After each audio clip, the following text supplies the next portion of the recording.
Hello students, welcome back to my channel connect to commerce. और आज हम वापस से कंटिन्यू करेंगे आपके अकाउंटिंग पार्ट को। पिछली बार की क्लास में हमने अकाउंटिंग के बारे में सीखा था, कुछ बेसिक चीजें कि किस तरीके से अकाउंटेंसी, अकाउंटिंग और अकाउंट वर्ड इंटर रिलेटेड भी हैं और ये तीनों डिफरेंट भी हैं। ओके, तो आज हम उस चीज को क्विक रिवीजन देते हुए आगे बढ़ेंगे और न्यू टॉपिक डिटेल में कवर करेंगे हमारी अकाउंटिंग प्रोसेस का। अकाउंटिंग प्रोसेस को पिछली क्लास में हमने ब्रीफली किया था, अब उसके इन डेप्थ में एक एक चीजों को समझेंगे। So let's begin. तो देखो, पिछली क्लास में हमने किया था कि अकाउंटेंसी जो था दैट वाज अ सब्जेक्ट जिसके अंदर में हम किस चीज का नॉलेज लेते हैं, अकाउंटिंग का, which is a process. Okay, and उसके बाद था वर्ड अकाउंट। अकाउंट यानी अकाउंटिंग का हम यूज करके, उस प्रोसेस का यूज करके एज अ लेजर फॉर्म हम एक अकाउंट क्रिएट करते हैं based on similarity between the transactions. ठीक है, तो हमने उसके बाद देखा था अकाउंटिंग का होल प्रोसेस कि हर फर्म में सबसे पहला अकाउंटिंग से पहले भी होता है ट्रांजैक्शन। तो ट्रांजैक्शन क्या होता था, फाइनेंशियल एक्टिविटी को हम ट्रांजैक्शन का नाम देते थे और उन ट्रांजैक्शंस की आइडेंटिफिकेशन करनी पड़ती थी क्योंकि बहुत सारी एक्टिविटीज होती थी, उनमें से मॉनेटरी नेचर को ट्रांजैक्शन कहते हैं। उनकी आइडेंटिफिकेशन करते थे, देन उसकी मेजर करते थे मॉनेटरी टर्म्स में उनका, फिर उसे अपनी बुक्स ऑफ अकाउंट्स में रिकॉर्ड करते थे। जिस बुक में हम पहले रिकॉर्ड करते थे उसको कहते थे हम जर्नल। उसके बाद हम क्लासिफाई करते थे इनटू लेजर, देन उसकी समरी बनाते थे ट्रायल बैलेंस में, उसकी एनालिसिस एंड इंटरप्रिटेशन की जाती थी और फाइनली हम उसे कम्युनिकेट करते थे user of financial information. Okay, so आज हम इसके एक एक स्टेप को डिटेल में समझने जा रहे हैं। सो सबसे पहले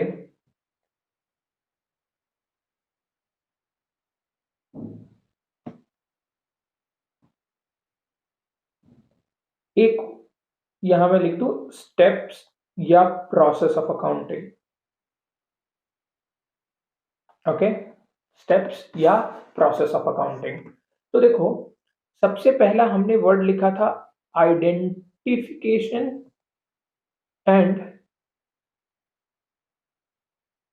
मेजरमेंट ऑफ फाइनेंशियल आइटम्स। दो वर्ड है।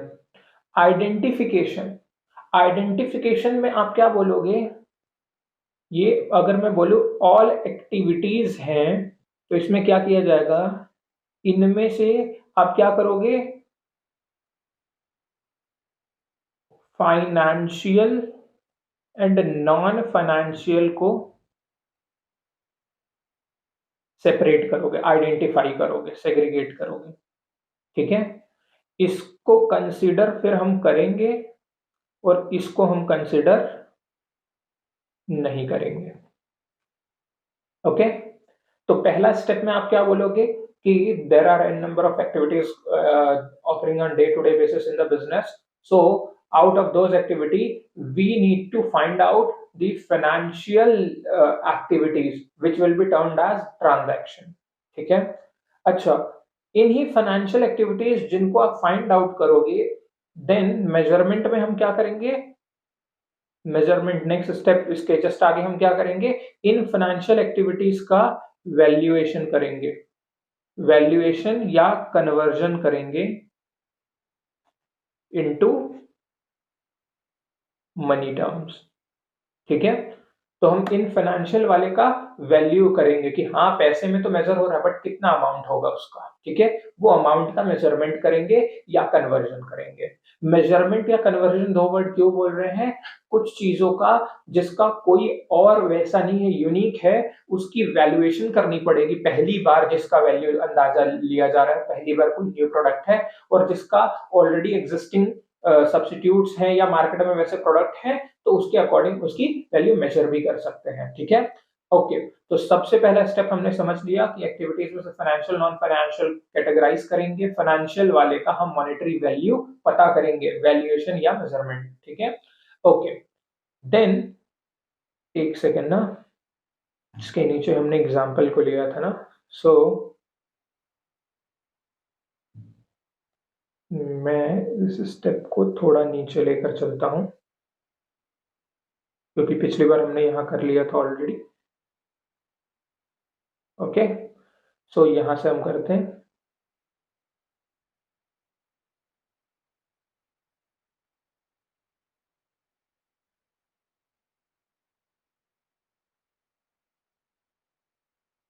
एक सेकेंड, सॉरी।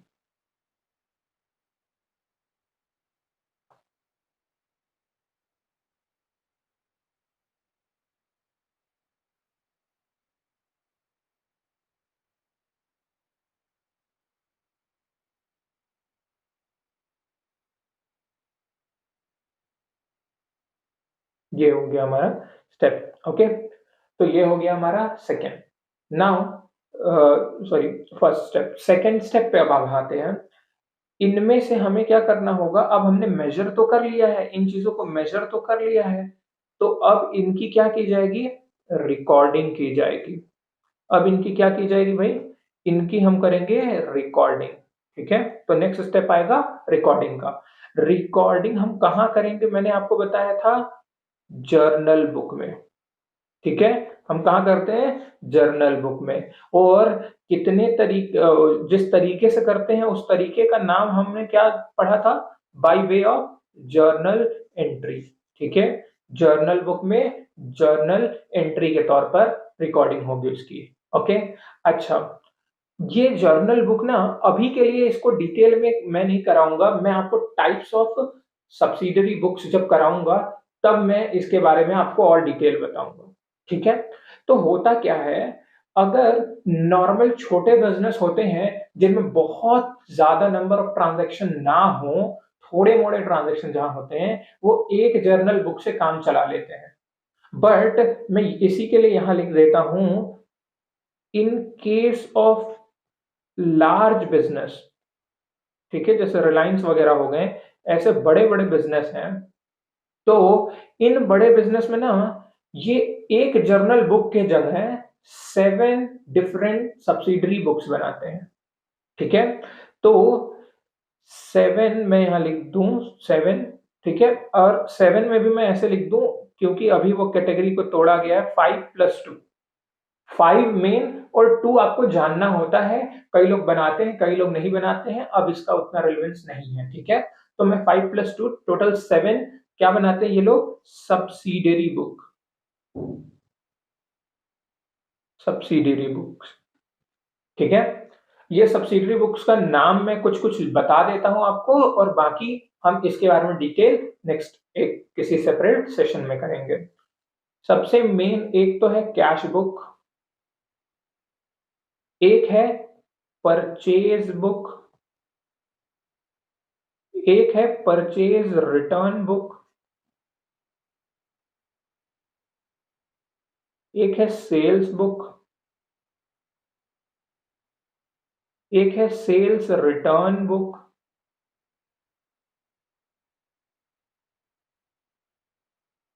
एक है, मैं यहां जर्नल प्रॉपर को लास्ट में लिख रहा हूं, फिर मैं आपको बता देता हूं, bills receivable book,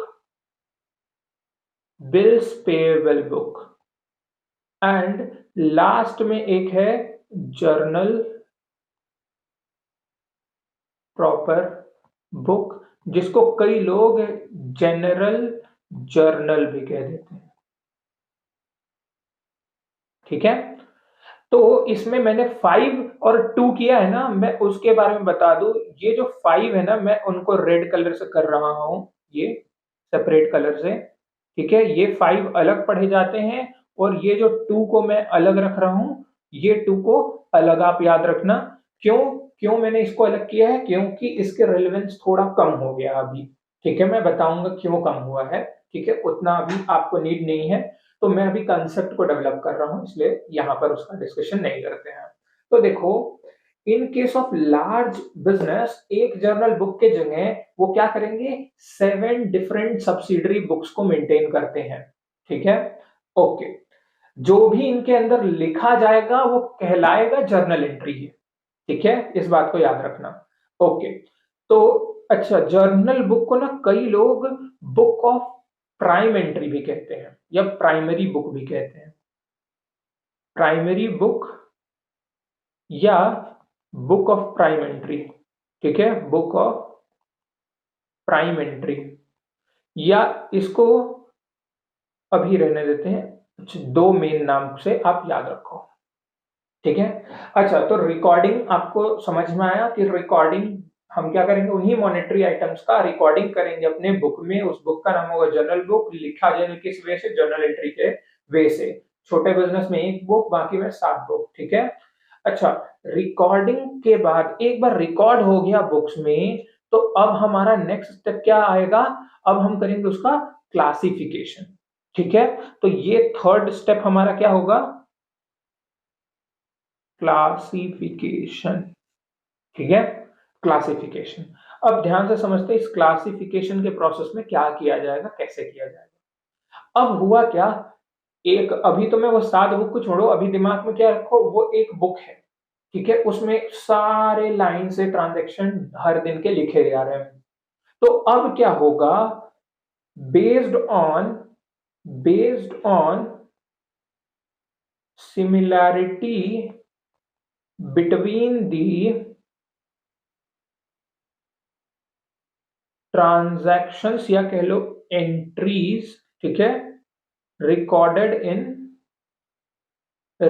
in journal book.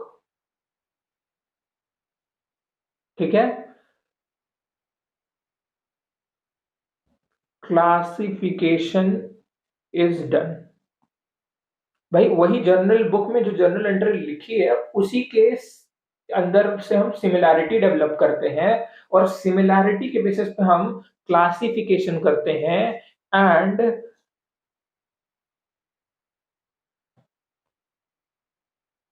And हम क्या करते हैं, similar transactions are grouped together and recorded in a separate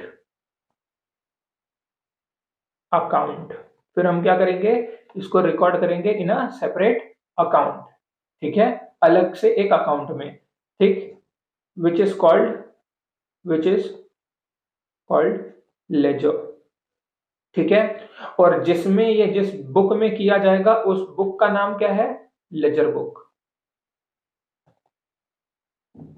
ठीक है, उस बुक का नाम है लेजर बुक। ओके, अच्छा, मैंने आपको जैसा कहा था कि मैं आपको जर्नल बुक और लेजर बुक कैसी होती है वो जरूर दिखाऊंगा। तो मैं एक सेकंड के लिए यहां से हटकर दूसरे स्क्रीन पर जा रहा हूं, वहां से मैं आपको दिखाता हूं कि लेजर बुक और जर्नल बुक दिखते कैसे हैं। ओके, सो ये रहा आपका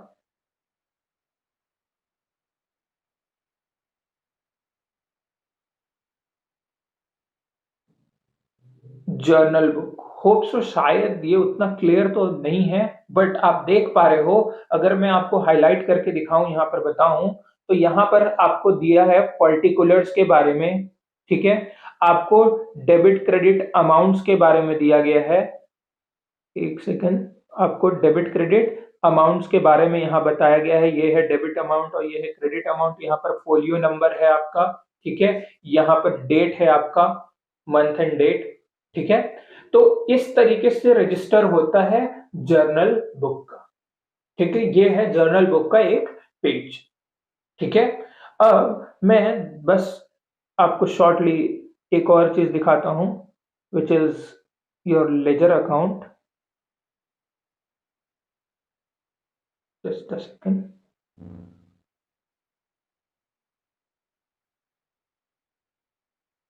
ये है आपका लेजर बुक।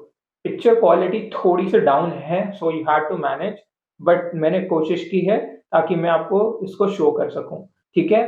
तो यहाँ पर लेजर बुक में अगर जैसा उस दिन याद होगा मैंने फॉर्मेट आपको बनाया था, डेट होता है, पर्टिकुलर होता है, जर्नल फोलियो होता है, डेबिट अमाउंट होता है, फिर वापस से डेट, पर्टिकुलर, जर्नल और फिर अमाउंट होता है। इस तरीके से ये बनाया जाता है। ओके, तो ये हो गया जर्नल बुक और लेजर बुक। ठीक है, आगे आने वाले टाइम में मैं और अच्छे से आपको दिखाऊंगा, समझाऊंगा। ठीक है, ऐसा कोई दिक्कत नहीं है। अभी तो हम इसको बहुत देर करने वाले हैं, इसके ऊपर बहुत बड़े बड़े चैप्टर्स हैं, बहुत क्वेश्चंस हैं। ठीक है, तो क्लासिफिकेशन जिसमें किया जाएगा वो है लेजर बुक। ठीक है, अच्छा, एक बार हम लेजर कर लेते हैं, then we move to next fourth step, that is अब हमें क्या करना होगा, उसको समराइज करना होगा। ठीक है, समराइजिंग कहां करेंगे, ट्रायल बैलेंस में। ट्रायल बैलेंस में कैसे, ठीक है, इन्हीं का ध्यान से याद रखना, डेबिट एंड क्रेडिट का डिफरेंस निकालेंगे, और ये जो डिफरेंस आएगा, ये जो बैलेंस बचेगा, इसी बैलेंस को हम उठाकर क्या करेंगे, यहां ले जाएंगे। कैसे ले जाएंगे, मैं एक एग्जांपल के लिए बता देता हूं। ये है डेबिट अमाउंट, ये है क्रेडिट अमाउंट। ठीक है, या डेबिट बैलेंस बोल लो एंड क्रेडिट बैलेंस बोल लो, फॉर टाइम बिंग इसको मैं ऐसे समझा रहा हूं, क्रेडिट बैलेंस बोल लो। ठीक है, और यहाँ पर सारे नेम ऑफ अकाउंट्स हम लिख देंगे कि कौन कौन से अकाउंट्स हैं। और यहाँ पर फॉर एग्जाम्पल मैं बोला एक अकाउंट, दो अकाउंट, तीन अकाउंट, ऐसे हमने लिखा। जिसका जिस साइड पे बैलेंस आएगा, ठीक है, जिसका जिस साइड पे बैलेंस आएगा, जिसका डेबिट में होगा डेबिट में, जिसका क्रेडिट में होगा क्रेडिट में, टोटल ऐसे करेंगे और देखेंगे कि क्या दोनों साइड हमारे टैली हो रहे हैं या नहीं। अगर हो रहे हैं तो 99% ये चांस है कि हम सही हैं, कोई दिक्कत नहीं हुई है। 100% नहीं है। ठीक है, 100% क्यों नहीं है, क्योंकि अगर आप एक एग्जांपल ले रहा हूं, एक ट्रांजैक्शन को आप छोड़ देते हो ना, तो ना वो डेबिट में आया ना वो क्रेडिट में आया, शुरू से ही मैं बोल रहा हूँ, अगर जर्नल एंट्री में, तो दोनों साइड टैली तो कर जाएगा, बट वो रियलिटी में सही नहीं होगा। तो एरिथमेटिकल कैलकुलेशन, क्लेरिकल एरर जिसको कहते हैं, उसको तो चेक कर लेता है कहीं ना कहीं कुछ हद तक ट्रायल बैलेंस, बट हर तरीके के एरर को नहीं कर सकते। ठीक है, इसी एरर को समझाने के लिए, सीखने के लिए हमें एक चैप्टर दिया गया है, रेक्टिफिकेशन ऑफ एरर। तो वहां डिटेल में करेंगे कि एरर होते कैसे हैं, उन्हें सुधारा कैसे जाता है। तो ये हो गया हमारा समराइजिंग। जैसा कि मैंने आपको बताया था कि समरी आप अपनी अंडरस्टैंडेबिलिटी के लिए स्नैपशॉट है ये, this is a snapshot.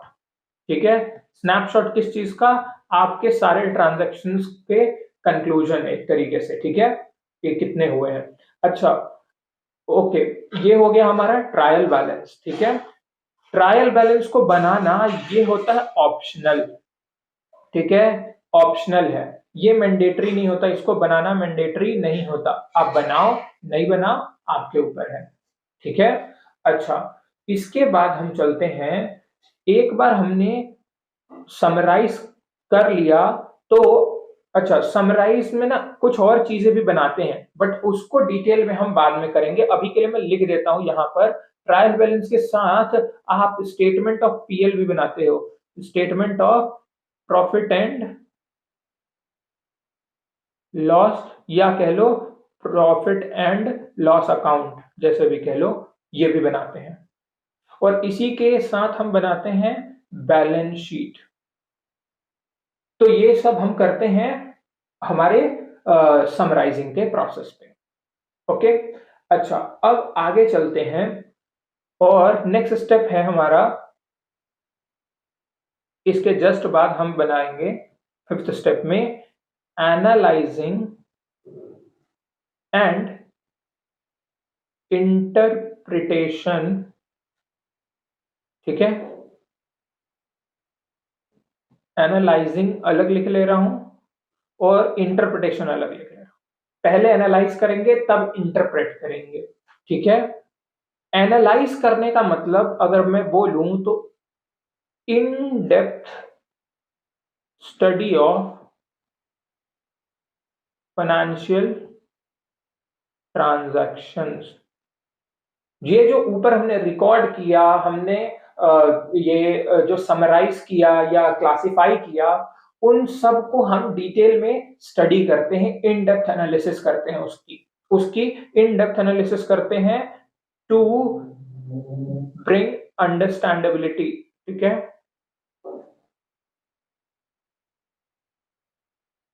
Understandability regarding the performance of business, performance of business, कि बिजनेस कैसा परफॉर्म किया, उस चीज की अंडरस्टैंडेबिलिटी लेने के लिए हम एनालिसिस करते हैं। ठीक है, एनालिसिस करने के लिए अगर मैं बोलूं, क्लास 12th में ये पार्ट आप डिटेल में पढ़ोगे, कई सारे statement like common size statement, like comparative statement, like cash flow statement, like ratio analysis, ये सब की जाती हैं। ये क्लास 12th के चैप्टर्स के नाम मैंने अभी बोले, ऐसे समझ लो। तो इसको मैं अभी डिटेल तो नहीं कर सकता, बट ये समझ लो इन सब से एनालिसिस की जाती है। दीज आर एनालिटिकल टूल्स कहते हैं हम। ठीक है, दीज आर एनालिटिकल टूल्स। ठीक, तो एनालिटिकल टूल्स के मदद से हम एनालिसिस करेंगे। एनालिसिस से हमें क्या मिलेगा, कुछ रिजल्ट मिलेंगे, इनसे हमें कुछ चीजों के रिजल्ट्स मिलेंगे, और इस रिजल्ट्स के बेसिस पर हम कंक्लूजन ड्रॉ करेंगे एंड ओपिनियन फॉर्म करेंगे।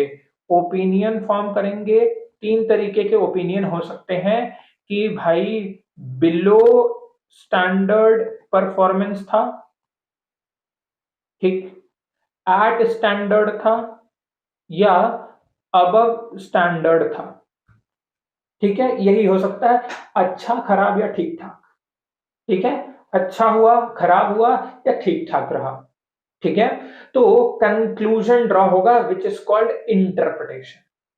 ठीक, इसी के साथ साथ ये तो हो गया पास्ट के लिए, और इसी के हिसाब से, इसी के बेसिस पर हम फ्यूचर को प्रेडिक्ट करते हैं, या एस्टिमेट करते हैं, या फोरकास्ट करते हैं।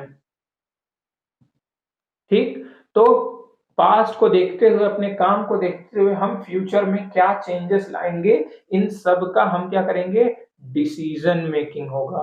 ठीक है, डिसीजन मेकिंग इज डन, इसके बेसिस पर डिसीजन लिया जाएगा। ओके, होप सो पूरी चीज को मैं प्रैक्टिकली आपको जोड़ पा रहा हूं कि किस तरीके से काम करता है हमारा अकाउंटिंग। अच्छा, और आगे चलते हैं। तो हमारे एनालिसिस एंड इंटरप्रिटेशन के बाद आता है last step, which is communication to users of financial statement. मैंने पिछली ही क्लास में यूजर्स ऑफ फाइनेंशियल स्टेटमेंट का एक ऑलमोस्ट, मैं कहूं तो डिटेल्ड पिक्चर ही दे दिया है। छोटी छोटी कुछ बातें हैं, तो मैं सबसे लास्ट में इस चैप्टर के उसको आपको बता दूंगा। एक दो जो छूटे रह गए हैं, या कह लो थोड़े मोड़े उसमें जोड़ने हैं, वो मैं लास्ट में आपको करा दूंगा, क्योंकि उसकी अंडरस्टैंडिंग एटलीस्ट आपको हो गया कि यूजर्स कौन होते हैं और क्यों इंटरेस्टेड होते हैं वो जानने में फाइनेंशियल इंफॉर्मेशन को। Okay, let's begin.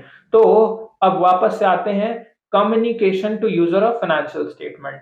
भाई जो भी कंक्लूजन, ठीक है, जो भी कंक्लूजन निकला है, ऑब्जर्वेशन निकला है, और जो भी डिसीजन मेकिंग हुई है, उसके बेसिस पर ये सारे चीज को आपको बताना होगा, प्लस आपको अपने फाइनेंशियल स्टेटमेंट को शो करना होगा।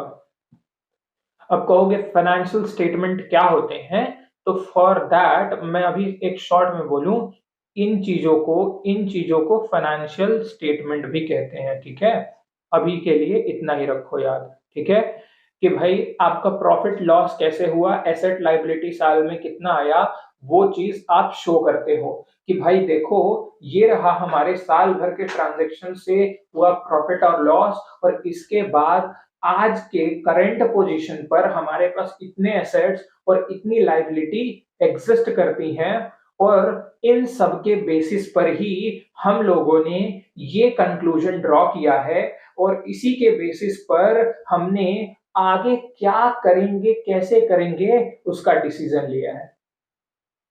होप सो आपको क्लियर कर पाया कि किस तरीके से ये पूरा प्रोसेस फ्लो होता है पूरे डिटेल में। ओके, ठीक है। तो हमारा ये अकाउंटिंग प्रोसेस यहाँ पर एंड होता है, और हम शुरू करेंगे अब थोड़े से और एडिशनल बातों के बारे में जानने को। देखो, अब थोड़ा सा एडिशनल जो मैं बताना चाह रहा था आपको, वो ये है कि अगर मैं इन स्टेप्स में ध्यान से सुन लेना, क्योंकि अभी मैं इस टॉपिक को स्टार्ट करने जा रहा हूं, यहां पर समराइज्ड वे में है, तो आप एक बार में देख पाओगे, एनालाइज कर पाओगे, इसलिए मैं यहां पर इस चीज को वापस से लाकर करा रहा हूं। ये जो यहां तक का प्रोसेस है ना, एक सेकेंड, यहां तक मैं बोल दूं, ठीक, ये इधर का ये जो प्रोसेस है, इसको कहा जाता है बुक कीपिंग। ठीक है, इसको कहा जाता है बुक कीपिंग। और मैं, ये तो है ही, बुक कीपिंग तो है ही, प्लस में मैं बोल दूं, या इसको यहां से हटा देता हूं, मैं ये बोल दूं, ये तो है ही प्लस, ठीक है, मैं यहां प्लस का साइन बना रहा हूं, और इसके साथ साथ इसके आगे का ये जो है ना, इन सब को कहते हैं अकाउंटिंग। यानी अकाउंटिंग यहां से प्लस ये ये टोटल है अकाउंटिंग। ठीक है, ये मैं क्यों बताया, अभी मैं इन दोनों का कंपैरिजन करने वाला हूं। अब देखो, बुक कीपिंग वर्ड आपको शायद पता होगा कि फादर ऑफ अकाउंटिंग हम कहते हैं फ्रा ल्यूका पैसियोली को। ठीक है, फ्रा ल्यूका पैसियोली ने अकाउंट एक्चुअली अकाउंटिंग ना बताकर उन्होंने जो बताया था, बेसिक जो नॉलेज दिया था अपने बुक में, वो था बुक कीपिंग पे बेसिस। ठीक है, वो बुक कीपिंग को इलाबरेट किए थे अपने बुक। एंड इंटरेस्टिंगली, आपको शायद पता ना हो, मैं ये शॉर्ट के वीडियो में भी इसके बारे में बताऊंगा कि उन्होंने जो बुक लिखी थी वो मैथमेटिक्स की बुक थी। ठीक है, तो अभी के लिए उतना ही जानते हैं, बाकी शॉर्ट्स में आपको मैं इसके बारे में कुछ इंटरेस्टिंग फैक्ट्स बताऊंगा। तो बुक कीपिंग वर्ड देखो, यहां पर बुक्स ऑफ अकाउंट मेंटेन होंगे, बुक बनेंगी। तो मैंने ही बताया था आपको कि आइडेंटिफाई मेजर करने के बाद एक बुक बनाते हैं, कौन सा बुक, जर्नल बुक। फिर एक बुक बनाते हैं, कौन सा बुक, लेजर बुक। क्या उसके बाद मैंने ट्रायल बैलेंस में या आगे किसी भी चीज में बुक का जिक्र किया? नहीं, क्योंकि इसके आगे बुक्स नहीं बनते, इसके आगे बनती हैं स्टेटमेंट्स। ठीक है, तो स्टेटमेंट्स अलग है, यहां तक बनती है बुक, इसीलिए यहां तक के प्रोसेस को हम कहते हैं बुक कीपिंग। ठीक है, इतने के बुक्स बनाकर हमें रखने होते हैं, इसीलिए हम इसको कई बार कहते हैं बुक्स ऑफ अकाउंट्स। ठीक है, अच्छा, तो ये है हमारा बुक कीपिंग का प्रोसेस। होप सो इतना क्लियर हुआ। अब मैं इसके जस्ट आगे चलता हूं और आपको कंपेयर करता हूं डिफरेंसेस बिटवीन, या आप कह लो दोनों का comparative study between book keeping and accounting. Book keeping and accounting. ठीक है, मैं ए स्लैश सी ऐसे लिखता हूं, because A slash C means account. ठीक है, तो अकाउंटिंग। ओके, और हमेशा डिफरेंस जब भी आप किसी चीज का करो ना, तो ये हमारे कॉमर्स का रूल है। मैं कॉमर्स ही नहीं बोलूंगा, लाइफ में कभी भी अगर आपको डिफरेंस कहीं भी करना हो तो बेसिस दो कि आप किस बेसिस पर उन दोनों को अलग बता रहे हो। ठीक है, तो सबसे पहला तो अगर मैं बोलूं मीनिंग के बेसिस पर, तो मीनिंग में मैं लिखूंगा it is the process of recording and classifying financial transaction बोलूं या ट्रांजैक्शन बोलूं, बात तो वही है, ठीक है। Transaction into books of accounts, books of accounts, ठीक है, this is book keeping. Okay, और यहां पर मैं बोलूं तो it is the process of, अगर मैं बोलूं, identification and measurement of financial items, recording, classifying, summarizing, analyzing and interpretation, and finally communicating it to the user of accounting information या financial information।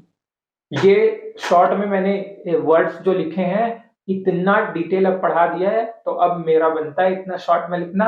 आप अब तक समझ चुके होंगे क्योंकि, ठीक है। ओके, अब मीनिंग के बाद दूसरा चीज हम करते हैं ऑब्जेक्टिव। बुक कीपिंग का ऑब्जेक्टिव होता है सिस्टमैटिक रिकॉर्ड रखना, ठीक है। ऑब्जेक्टिव कह लो या मोटिव कह लो, सिस्टमैटिक रिकॉर्ड मेंटेनेंस, ठीक है। मेंटेनेंस ऑफ सिस्टमैटिक रिकॉर्ड आप कह लो। सिस्टमैटिक रिकॉर्ड को मेंटेन करना बुक कीपिंग का पर्पस होता है, वेयर एज अकाउंटिंग का पर्पस होता है to know the profitability and financial position of a business. कैसा कमा रहा है, आज उसकी स्थिति कैसी है, ठीक है, उसका किस तरीके का वैल्यू है, कितना एसेट्स लायबिलिटी है, उस किस पोजीशन पर है, वो जानने का एम ऑब्जेक्टिव होता है अकाउंटिंग, ठीक है। अकाउंटिंग हम बनाते ही इस एम से है। नेक्स्ट बात अगर मैं बोलूं तो स्कोप, ये देखो मैंने बताया था सिर्फ इसमें क्या है, आइडेंटिफाई करके रिकॉर्ड करके क्लासिफाई करने तक, तो इसका स्कोप अगर मैं बोलूं तो ये नैरो स्कोप है। Whereas ये सारे के साथ साथ समराइज, एनालाइज, इंटरप्रेट, कम्युनिकेट, ये सारा काम करना अकाउंटिंग है, तो it is a wider concept या इट हैज वाइडर स्कोप, ठीक है, क्योंकि ये बुक कीपिंग को भी अपने अंदर शामिल कर लेता है। अच्छा, अगर मैं स्टेज बोलूं, स्टेज में बोलूं तो पहले कौन आता है, बुक कीपिंग या अकाउंटिंग? अब आप कहोगे सर अकाउंटिंग तो बुक कीपिंग के साथ ही चलता है, बिल्कुल चलता है, ठीक है, बट सिंस हम ये कहते हैं कि पहले के स्टार्टिंग के पार्ट को हम बुक कीपिंग का ज्यादा दर्जा देते हैं या उसे बुक कीपिंग कहा जाता है और उसके बाद अकाउंटिंग है, तो हम कहते हैं कि ये एक प्राइमरी स्टेज होता है, ठीक है, ये प्राइमरी होता है और ये उसके बाद सेकेंडरी स्टेप होता है, ठीक है, ठीक। तो ये पहले आता है, ठीक है, बुक कीपिंग, उसके जस्ट बाद आता है अकाउंटिंग, ठीक है। ओके, दो इट इंक्लूड्स, ठीक है। स्टेज के बाद अब हम और आगे चलते हैं, कुछ छोटे छोटे इसमें और अगर डिफरेंसेस, मेजर डिफरेंस हमने ये चार डिफरेंस कर लिए, अगर और कुछ अगर जानने का है तो मैं अगर ये बोलूं nature of job, nature of job यानी जो बुक कीपिंग बनाते हैं ना, जो बुक कीपर्स हमारे होते हैं और जो अकाउंटिंग करते अकाउंटेंट होते हैं, उन दोनों का डिफरेंस उसके बेसिस पर, काम करने वाले के बेसिस पर ये होता है, ठीक है। तो इसको परफॉर्म करने वाले हमारे जूनियर स्टाफ होते हैं। कैसे होते हैं ये? जूनियर स्टाफ परफॉर्म करते हैं, ठीक है। वेयर ये सीनियर स्टाफ या कह लो accountants perform it. Chartered accountant नहीं, अकाउंटेंट्स, ठीक है, there are junior accountants as well who are not chartered actually but they have the knowledge of accounting, ठीक है। तो सीनियर स्टाफ या अकाउंटेंट लेवल के लोग इसको परफॉर्म करते हैं, ठीक है। अच्छा, मैं इसको ऐसे लिख दूं, एक सेकंड ना, इसको नेचर ऑफ जॉब ना कह के मैं इसको बोल दूं परफॉर्मेंस, परफॉर्मेंस, ठीक है, ये परफॉर्मेंस हो। नेचर ऑफ जॉब में अगर मैं बात करूं तो ऐसे लिख लो, ये ना रेगुलर बेसिस पर होता है, ये रूटीन जॉब है, हर दिन करना होगा। वेरस अकाउंटिंग हर दिन नहीं होता, दो वो बुक कीपिंग के वे से हो रहा है, बट अभी हम सिंस डिफरेंस ले रहे हैं तो बुक कीपिंग वाले पार्ट को तो वो तो सिमिलर पार्ट हो जाएंगे। डिफरेंस कहां से हम कर रहे हैं, समराइजिंग, एनालाइजिंग एंड इंटरप्रिटेशन वाले पार्ट से।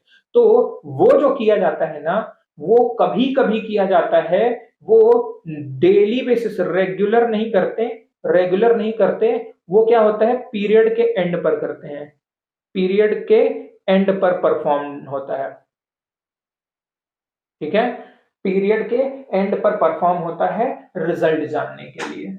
ओके, होप सो मैं ये चीजें क्लियर कर पा रहा हूं। तो यहां पर हमारा ये टॉपिक एंड होता है, बुक कीपिंग वर्सेस अकाउंटिंग, ठीक है। ओके, सो ये हो गया हमारा बुक कीपिंग और अकाउंटिंग। अब इस वीडियो में हम आगे चलते हैं और अब हम करने जा रहे हैं ऑब्जेक्टिव्स ऑफ अकाउंटिंग, कि हम अकाउंटिंग करते हैं तो उसके पीछे हमारा क्या एम होता है, हम क्यों करते हैं, ठीक है। तो नेक्स्ट टॉपिक है ऑब्जेक्टिव ऑफ अकाउंटिंग। कई टीचर्स आपको इस ऑब्जेक्टिव को रटने के लिए बोलेंगे, बट मैं कभी भी आपको रटने का तो कोई भी स्कोप दूंगा ही नहीं कि यार रट लो, क्योंकि अगर आप चीजों को जब प्रैक्टिकली जानते हो, आज तक अगर अगर आपको कोई ये बात पूछे कि ये बेटा तुम अपने डेली रूटीन को जो आप रोज करते हो उसको लिख दो, क्या या क्या आप याद करने बैठोगे? नहीं। Since you do it, you perform it. बेटा खाना कैसे खाते हैं अगर कोई पूछे तो उसके लिए आपको पढ़ने की जरूरत नहीं है, ठीक है। तो अगर कोई भी ऐसी चीज जो आप डेली लाइफ में खुद से करते हो, अगर उस चीज के बारे में आपको बताना हो तो उसके लिए आपको नोट्स बनाने की जरूरत नहीं पड़ती, ठीक है। तो इस चीज के लिए प्रैक्टिकली एक बार अगर आप समझ जाओगे तो आपको भी जरूरत नहीं पड़ेगी रटने की, ठीक है।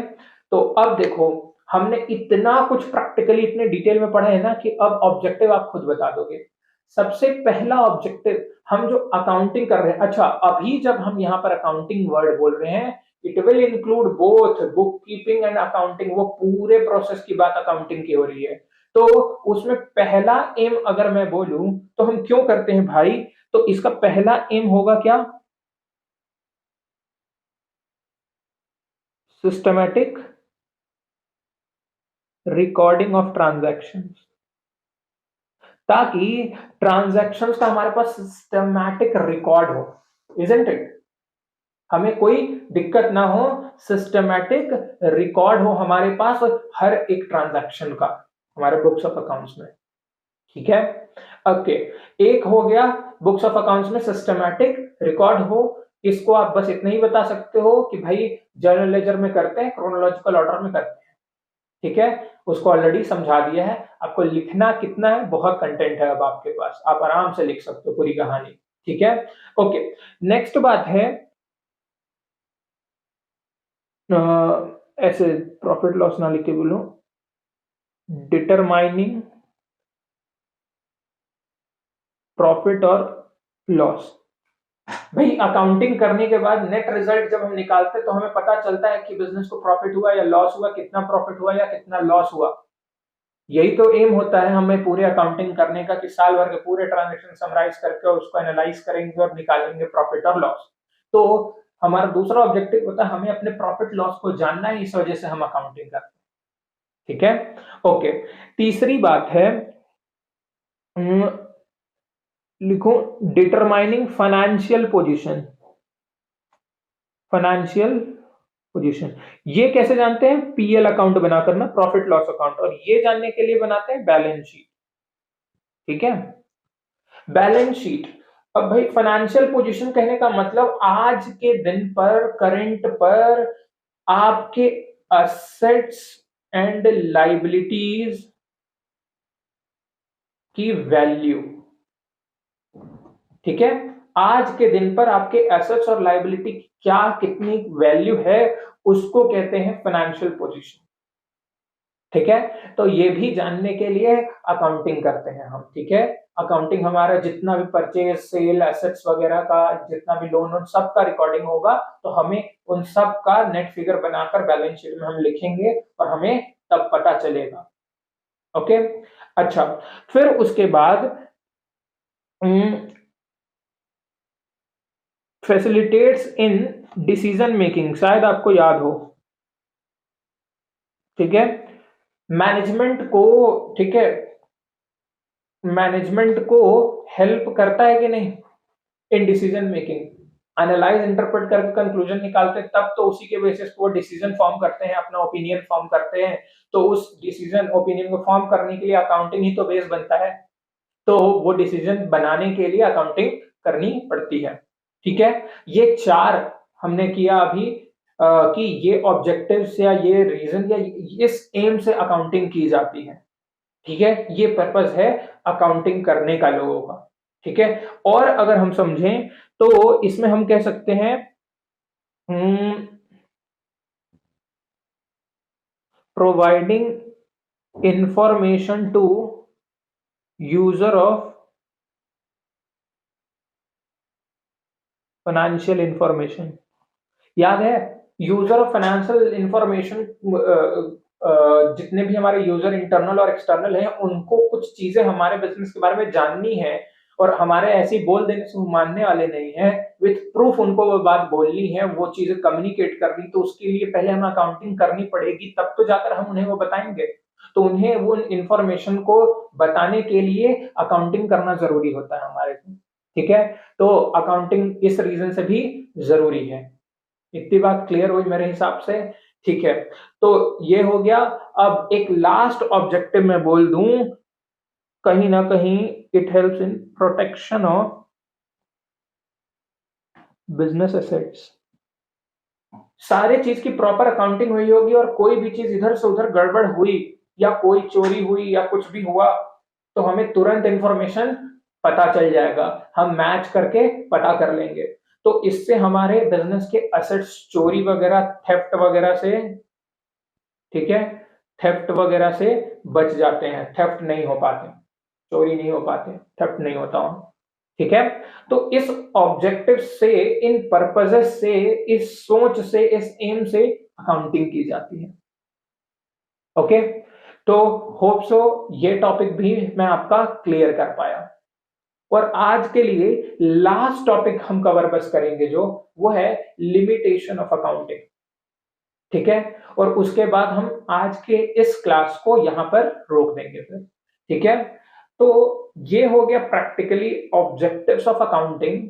अब मैं आगे चलता हूं, लेकिन बिफोर टू दैट, जब भी आप मेरे लेक्चर्स को देख रहे हो, तो मैं हमेशा ये अज्यूम करता हूं कि मैं जो लिख रहा हूं वो तो ठीक है कि आप करोगे, उसको आप नोट करोगे, बट मैं जो बोलता हूं कई चीज, अगर आप उन्हें नोट करना शुरू कर दिए या उन चीजों को अपने लैंग्वेज में नोट करना शुरू कर दिए, वेदर इन इंग्लिश और हिंदी और इंग्लिश एनीथिंग, मैं गारंटी लेता हूं आपको 100% नॉलेज हो जाएगा अकाउंटिंग का।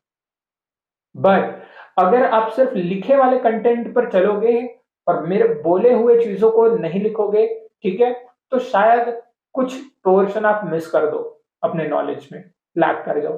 तो बोली हुई चीज, ये मेरा पर्सनल एज अ स्टूडेंट जब मैं था, तो मेरी आदत होती थी, टीचर जो लिखाते थे वो तो मैं लिखता ही था, प्लस अगर मैं कभी आपको अपनी कॉपी शो किया, तो कॉपी के जो बॉर्डर्स होते हैं ऊपर साइड में, मेरे हमेशा वो फुल रहते थे, गंदी रहती थी मेरी कॉपी। एक तो हैंडराइटिंग मेरी गंदी है, आप बोर्ड पे भी देख ले रहे हो, और दूसरी बात, जब भी मैं कॉपी लिखता था तो मैं नीटनेस पे ज्यादा ध्यान ना देकर मैं उस कंटेंट पे ध्यान देता था, तो मेरे सारे साइड में लिख देता था। जब टीचर बोलते थे तो शायद उस एरिया का यूज होना शुरू होता था।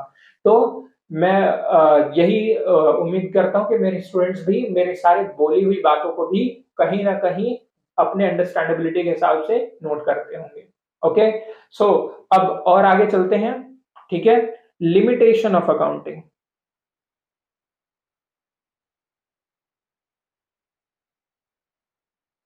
अब अकाउंटिंग में देखो, कमियों के बिना तो कोई नहीं है, कोई भी परफेक्ट नहीं है, अकाउंटिंग भी परफेक्ट नहीं है, ठीक है। तो क्या इम्परफेक्शंस है, क्या कमियां हैं अकाउंटिंग में, आज हम वो कमियां समझने जा रहे हैं, ठीक है। ओके, देखो सबसे पहला चीज अकाउंटिंग में जो कमी है उसको हम कहते हैं lakhs qualitative information. Lakhs qualitative information, अब ये क्या कहना चाहता है, लैक्स क्वालिटेटिव इंफॉर्मेशन का क्या मतलब है। देखो, आप लॉजिक लगाना, अपने से लॉजिक लगाना, अगर मैं बात बोलूं, अकाउंटिंग में सिर्फ और सिर्फ मॉनेटरी आइटम रिकॉर्ड होते हैं, तो क्या सिर्फ मॉनेटरी आइटम ही जरूरी चीज होती है एक ऑर्गेनाइजेशन के लिए? नहीं, ह्यूमन असेट्स की कहीं अकाउंटिंग नहीं होती, क्योंकि ह्यूमन का मॉनेटरी वैल्यू नहीं होता, मॉनेटरी वैल्यू लगाया नहीं जा सकता, ठीक है। बट एक लाइन है, human assets are the greatest assets of any organisation. आप कितनी भी अच्छी मशीनरी ला दो, आप कितने भी अच्छे ये स्किल डेवलप कर दो या ट्रेनिंग दे दो, अगर आपके ह्यूमन एम्प्लॉयज काम करने के लिए विलिंग नहीं है और या वो आपके लिए ऑनेस्ट नहीं है, तो कुछ भी चीज आप कर दो ऑर्गेनाइजेशन, वो सक्सेसफुल नहीं होगी। एक ऑर्गेनाइजेशन के सक्सेस और फेलियर के पीछे बहुत ज्यादा मेजर पार्ट अगर मैं बोलूं तो उसके ह्यूमंस का होता है, उसके ह्यूमन असेट का, ठीक है। उसके बिना सब बेकार हो जाएगा, और वो बेस्ट हो गए तो वो बेकार चीज को भी अच्छा कर जाएंगे, ओके। तो क्वालिटेटिव इंफॉर्मेशन, एग्जाम्पल के लिए मैं बोल रहा हूं, ऑनेस्टी, पंक्चुअलिटी, ठीक है, हार्डवर्क, एटसेट्रा, इन सब की अकाउंटिंग नहीं की जाती, जबकि ये सारे बहुत मैटर करते हैं ऑर्गेनाइजेशन को, प्रॉफिटेबिलिटी में इनका बहुत हाथ होता है, ठीक है। बट इसकी क्वालिटेटिव इंफॉर्मेशन की अकाउंटिंग की ही नहीं जाती, क्योंकि इनकी मॉनेटरी वैल्यू को कंपेयर करना, मेजर कर पाना, वैल्यू कर पाना पॉसिबल नहीं होता। तो सबसे बड़ा ड्रॉबैक जो है वो है कि क्वालिटेटिव इंफॉर्मेशन लैक करता है अकाउंटिंग, ओके। अच्छा, कुछ और छोटी छोटी चीजें मैं बोलूं तो मैं ये बोल दूं, it is based on estimates. Accounting is based on estimates, कहने का मतलब क्या है? देखो, अकाउंटिंग में कोई भी चीज एग्जैक्ट नहीं होती, हर चीज अप्रॉक्स वैल्यू पे लेकर चलते हैं, ठीक है। तो इसी को कहते हैं based on estimates. Based on estimates यानी कि कुछ भी चीज एग्जैक्ट नहीं होती, हर एक चीज एस्टिमेटेड होती है, अप्रॉक्स होती है, ठीक है, अप्रॉक्स में होती है। और अप्रॉक्स में होना एक कमी है, किसी भी चीज को एग्जैक्ट वे में नहीं जान पाना हमारे लिए अनसर्टेनिटी क्रिएट करता है, ठीक है। तो इसके जो भी रिजल्ट्स होते हैं ना, results are true as estimates, ठीक है, ओनली। तो ये सिर्फ और सिर्फ एज एस्टिमेट्स लगभग में सही होते हैं, एग्जैक्टली ट्रू नहीं होते, which is limitation of accounting, okay. एक है, it suffers from window dressing. Accounting suffers from window dressing, इसका क्या कहना है, इसका क्या मतलब है भाई? विंडो ड्रेसिंग से सफर करने का मतलब होता है कि विंडो ड्रेसिंग, पहले वर्ड समझ लो, बढ़ा चढ़ाकर, हम कहते हैं ना, हमारे कोई कुछ दोस्त होते हैं फेंकू, हम कहते हैं ना बड़ा फेंकता है ये, ठीक है।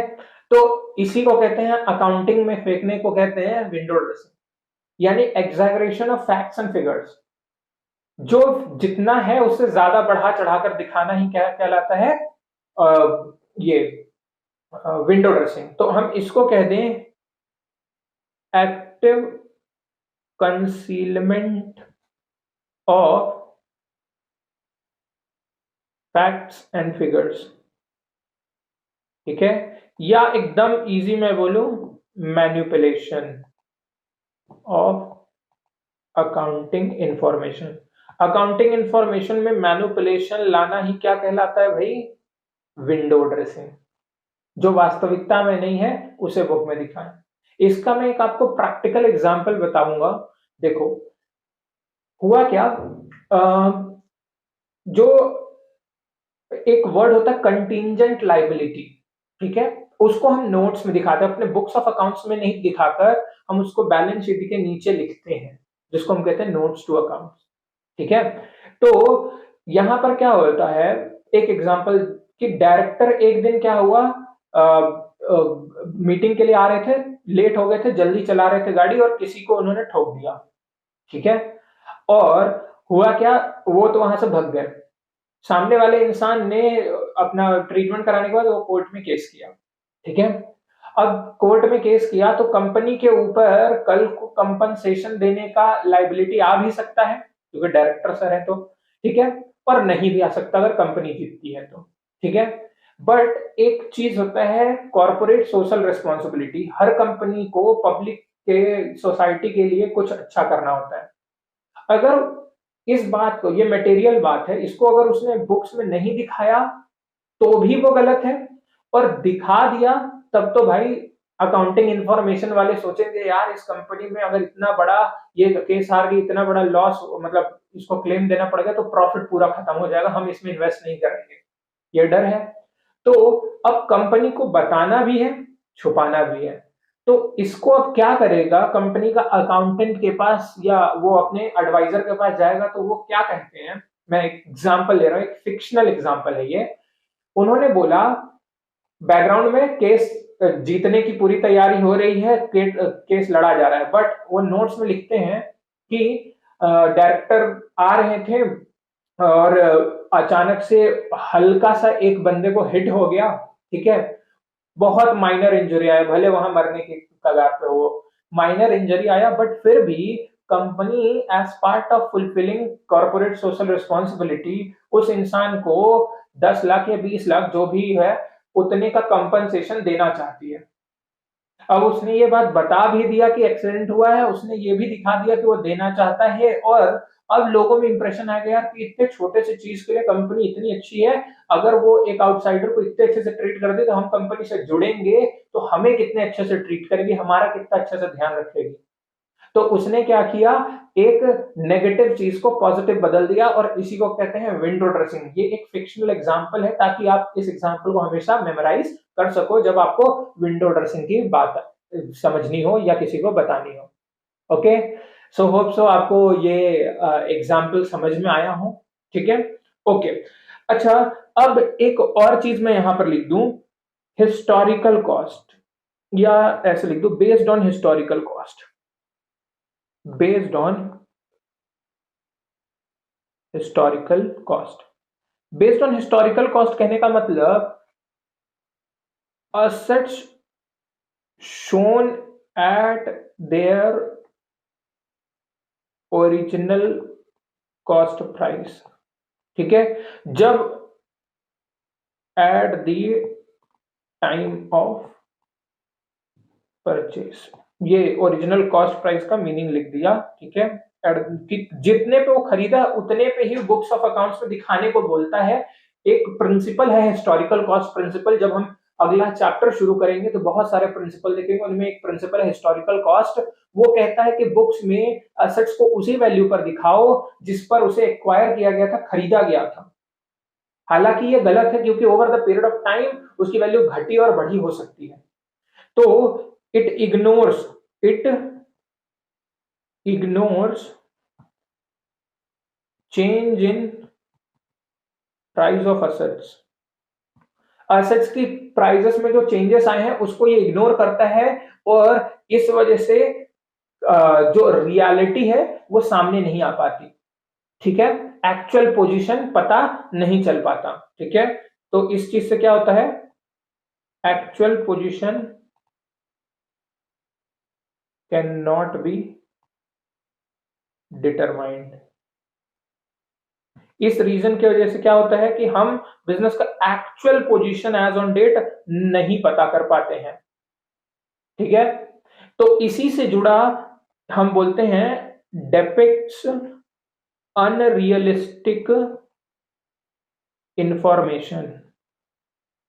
कि ये इसके पहला चीज तो आप बोलोगे इसका रीजन बेस्ड ऑन एस्टिमेट्स होता है। ठीक, इसमें क्या होता है, हिस्टोरिक कॉस्ट पर शो होता है। और क्या होता है, इसको रिकॉर्ड करते वक्त कई accounting concept and convention principles का, ठीक है, कन्वेंशंस का यूज होता है, विच आर practically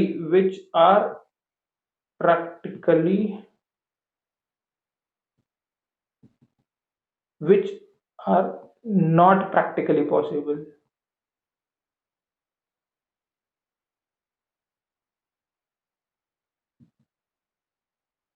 थोड़ा सा स्पेस शॉर्टेज की वजह से, which are not practically operational. ठीक है, जो कि प्रैक्टिकली अगर हम देखें तो वैसा होता नहीं है या हो पाना थोड़ा मुश्किल है। ठीक है, तो कुछ एजम्पशंस पर होता है। और ये कन्वेंशन क्या होता है, कंसेप्ट, इसके लिए पूरा एक चैप्टर है इसके जस्ट बाद। उसको जब हम करेंगे तो ये वर्ड तो आपको ऐसे ही याद हो जाएगा क्योंकि वो एक पूरा चैप्टर है। तो अभी याद रखोगे कि अनरियलिस्टिक इंफॉर्मेशन कई बार नहीं देता। इस वजह से क्या होता है, इस वजह से मैं यहां लिख रहा हूं इसके जस्ट थोड़ा नीचे, इस वजह से यूजर, ठीक है, ये मैं बोलूं, इसको मैं ऐसे लिख सकता हूं, misguide users in decision making. ठीक, इस वजह से ये यूजर ऑफ अकाउंटिंग को मिसगाइड कर देता है उनके डिसीजन लेने में। रॉन्ग डिसीजन कई बार ले लेते हैं इसके बेसिस पर यूजर ऑफ अकाउंटिंग इंफॉर्मेशन वाले लोग। तो इन सारी चीजों को देखते हुए हमने कंप्लीट कर लिया आज का topic, limitation of accounting fully practically. ठीक है, और सारी चीजों को आपको याद नहीं करना पड़ेगा अगर आप अकाउंटिंग को बहुत अच्छे से फील करके समझ चुके हो तो। ठीक है, आप खुद से भी लिख लोगे कुछ पॉइंट्स को। ठीक है, हो सकता है पूरे पॉइंट्स एकदम एग्जैक्टली ना आए, बट मैं श्योर हूं कि अगर कोई आपसे प्रैक्टिकली कोई पॉइंट से उठाकर पूछ दिया तो आप पक्का उसको कैच कर लोगे। ठीक है, सो आज के लिए इतना ही, मिलते हैं नेक्स्ट वीडियो में। Till then take care, bye bye.